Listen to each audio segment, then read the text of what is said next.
I trusted my best friend. It cost me everything. I used to think betrayal was loud. I thought it came with shouting, slammed doors, or some dramatic moment where you instantly knew everything had changed. I was wrong. For me, it came quietly, through trust. Through a friend I had known for almost 15 years. Through something I handed over because I believed in loyalty more than caution. My best friend's name is Marcus. We met in 7th grade at a public middle school in Ohio. He was the new kid, skinny, nervous, sitting alone at lunch. I offered him half my sandwich. That was it. From that day on, we were inseparable. We grew up together, sleepovers, basketball at the park, late night talks about life and what we wanted to become. We knew each other's families. My mom called him her second son. His dad helped me fix my first car.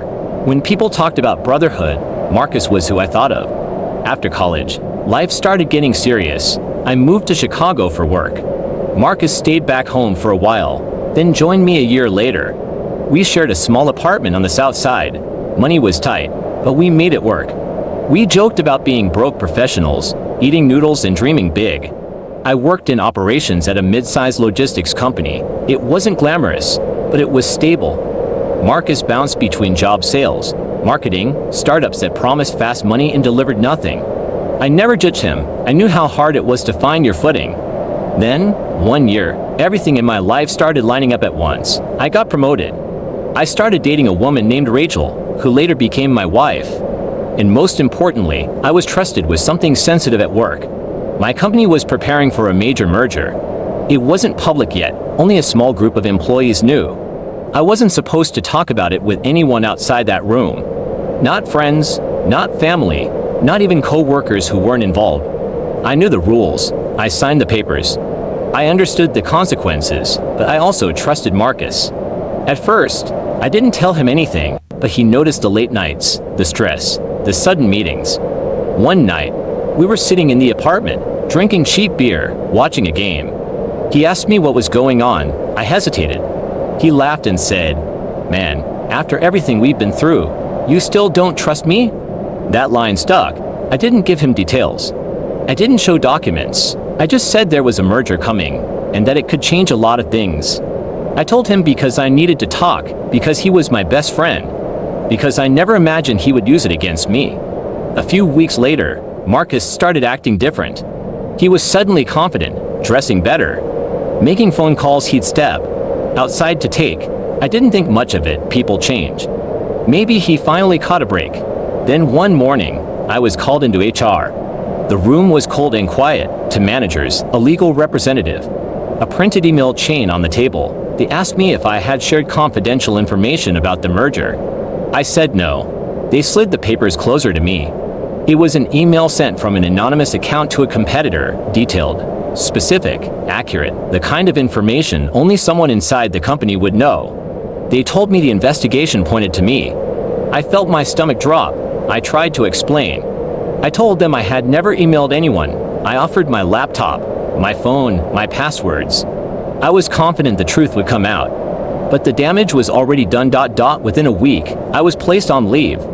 Within a month, I was terminated for breach of confidentiality.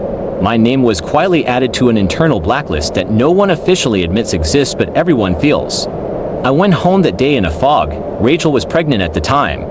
I didn't know how to tell her. I didn't even fully understand what had happened yet. That night, I confronted Marcus. At first, he denied everything. He looked me in the eye and swore he had no idea what I was talking about, but something in his voice was off. Too controlled, too practiced. I pressed him. Finally, he sat down and put his head in his hands. He admitted it. He said he needed money. He said he didn't think it would come back to me. He said he never imagined I'd lose my job. He said it was just information and that companies do this all the time. I remember feeling numb. Not angry, not screaming, just empty. I asked him why he didn't think of me, of my family, of the risk I was taking just by talking to him. He said, "I thought you'd be okay." That sentence destroyed something in me. I told him to leave. He packed his things that same night. No fight. No apology that meant anything. Just quiet shame and excuses. The next year was the hardest of my life. I applied for job after job. Interviews would go great until background checks.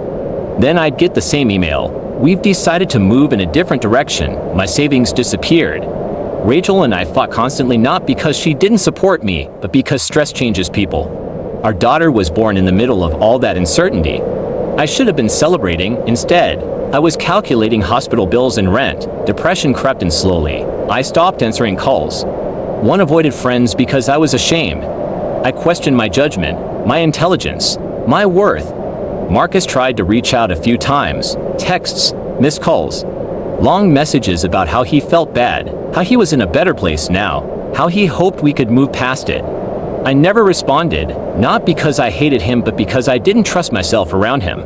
The betrayal wasn't just what he did, it was how easily he justified it. Eventually, I found work again, not at the same level, not the same pay, but honest work. I rebuilt slowly, painfully, piece by piece. It's been years now. Sometimes people ask me if I miss Marcus, if I regret cutting him off. The truth is complicated. I miss who I thought he was. I miss the kid who shared my sandwich. I miss the brother I believed I had, but I don't regret protecting my future. What I learned, it is simple, but hard. Trust is not about history alone. It's about character.